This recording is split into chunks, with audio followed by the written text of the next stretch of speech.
Shalom, shalom, graça e paz, pastor Claudinei passando aqui para te desejar um ótimo dia na presença de Jesus. Damos continuidade ao livro de Mateus, agora entramos no capítulo 19 e vamos ver o que a palavra nos ensina nessa manhã, nesse dia maravilhoso. E aconteceu que, concluindo Jesus essas palavras, deixou a Galiléia, foi para o território de Judéia, além do Jordão. Seguiram-no muitas multidões e curou ali elas. Vieram eles alguns fariseus experimentando, perguntando: é lícito ao marido repudiar a sua mulher por qualquer motivo? Então aqui Jesus vai entrar na questão do divórcio. E ele respondeu: não tendes lido que o Criador desde os princípios os fez mulher e homem? E disse: por esta causa deixará o homem a sua mãe e seu pai, e se unirá à sua mulher, tornando-se só os dois só uma carne, de modo que já não são dois, mas uma só carne. Portanto, que Deus já juntou, não separe o homem. Ou seja, para Deus, irmão, não há separação. Para Deus, a separação não existe. Por quê? Porque Ele uniu. Lá no Éden, tirou de dentro de Adão a mulher. E quando você casa com uma mulher, irmão, não tem mais separação, porque os seus pedaços ficam dentro de uma mulher e os pedaços da mulher ficam dentro de você. Então não tem como separar, não existe separação. Que Deus uniu, não tem como separar. Então para Deus não há separação.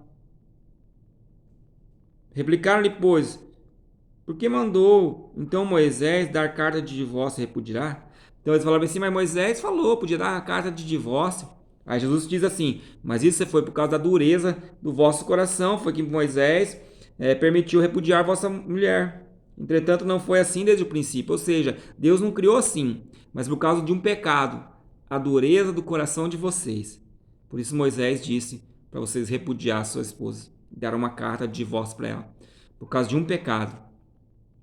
Então, toda divórcio tem um motivo, o pecado. A dureza do coração. A dureza do seu coração é um pecado que leva ao divórcio. Eu, porém, vos digo, se quem repudiar sua mulher, não sendo por causa de relações ilícitas, ou seja, por causa de adultério, e casar-se com outra, comete adultério. O que casar com repudiada também comete adultério. Ou seja, Jesus está aqui banalizando, irmão. Está falando contra a banalização da aliança, sabe? Ah, eu casei, não gosto mais dela. Ah, enjoei, não quero mais ele. Ah, como se trocasse de roupa, como se trocasse de carro, como se trocasse de objeto. Tá velho, não quero mais. Então Jesus aqui está pregando contra a banalização da aliança. Para Deus, a aliança é muito séria, irmão. Para Deus, uma aliança é muito séria. Disseram-lhe os discípulos: se essa é a condição do homem relativamente à sua mulher, não convém casar. Jesus, porém, lhes respondeu: nem todos são os aptos para receber esse conceito, mas apenas aqueles a quem é dado. Porque há eunucos de nascença, há outros que os homens fizerem tais, e há outros que a si mesmos lhe fizeram eunucos, por causa do reino dos céus.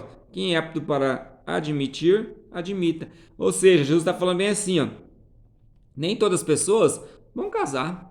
Tem pessoas que nasceram para não casar. Tem pessoas que vão ser felizes, completar sua carreira, serem perfeitas, completas, mesmo sem casar. Mesmo sem casar. Então tem pessoas que nasceram para ser solteiras. Existem pessoas que não nasceram para casar e serão felizes sendo solteiras. Aqui vai falar dos eunucos, né? Eunucos eram alguns que nasciam com problema no seu órgão genital, outros que eram castrados para trabalhar nos castelos, para os reis, e outros que por causa do ministério se fazem solteiro, né? Então não tem problema nenhum. Então existem pessoas que vão ser solteiras. Então você que está desesperado para casar, pode ser que você não nasceu para casar. E se você não nasceu para casar? E você não está sendo feliz porque você não quer. Amém? Continuando, 13. Trouxeram então algumas crianças para lhe puserem as mãos e orassem, mas os discípulos repreenderam. Jesus, porém, lhe disse: deixe os pequeninos, não os embaraçais de vir a mim, não impeça de vir a mim, porque porque destais ao reino dos céus. Olha Jesus aqui valorizando as crianças novamente. E tendo-lhes imposto as mãos, retirou-se dali. E eis que alguns, aproximando-se, perguntaram: Mestre, que farei eu de bom para alcançar a vida eterna? Respondeu-lhe Jesus: Por que me pergunta acerca do que é bom?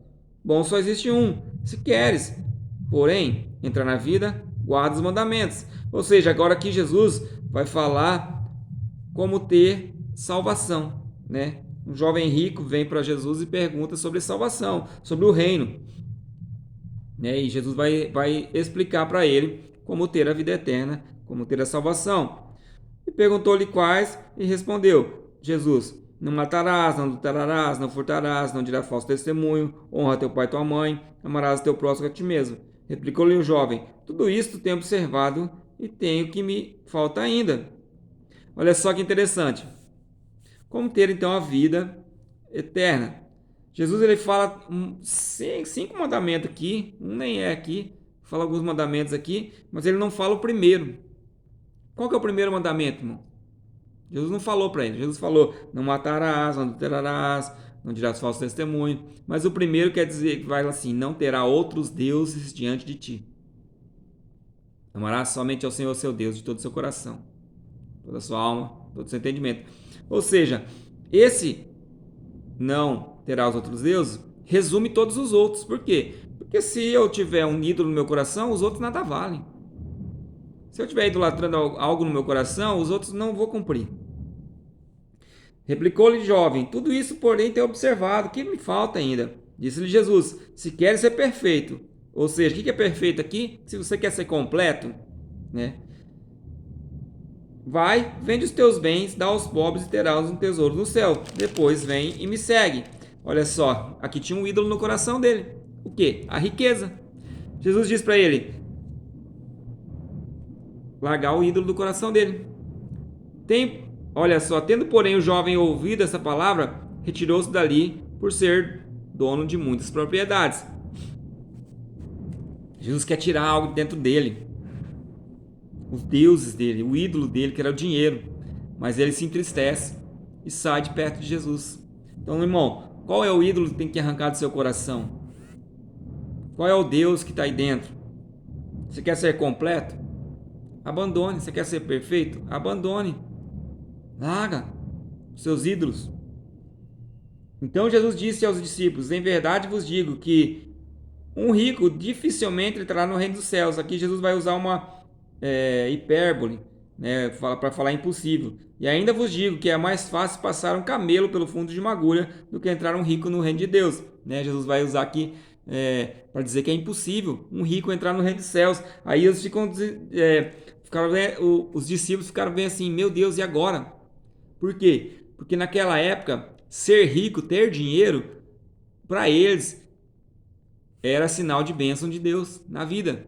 Ouvindo isso, os discípulos fizeram grandemente, ficaram maravilhados e disseram: sendo assim, então, Jesus, quem pode ser salvo? Jesus, fitando os olhos nele, disse: isto é impossível aos homens, para Deus tudo é possível. Jesus falou: não é por causa dos seus bens, não é por causa da riqueza. A riqueza aqui, irmão, era um sinal de bênção, mas Jesus fala que agora a salvação não é por causa da riqueza, é por causa da graça. Quem salva é Jesus. O rico, irmão, ele coloca a sua esperança aonde? A sua confiança aonde? Na riqueza, que é o seu ídolo. Então é muito mais difícil, por isso Jesus fala, é difícil entrar um rico no reino dos céus. Então Jesus lhe falou: Pedro, eis que nós...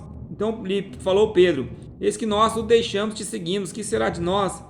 Então Jesus fala: quem salva é Jesus, né? Que daí Pedro fala: mas e nós que deixamos tudo?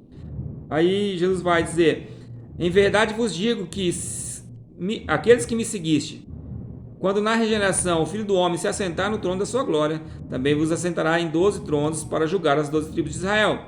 E todo aquele que tiver deixado casa, irmãos, irmãs, pai, mãe, irmãos, ou filhos ou campos por causa do meu nome, receberás algumas vezes mais e herdará a vida eterna. Jesus relaciona o prêmio da vida eterna com o governo do reino dos céus.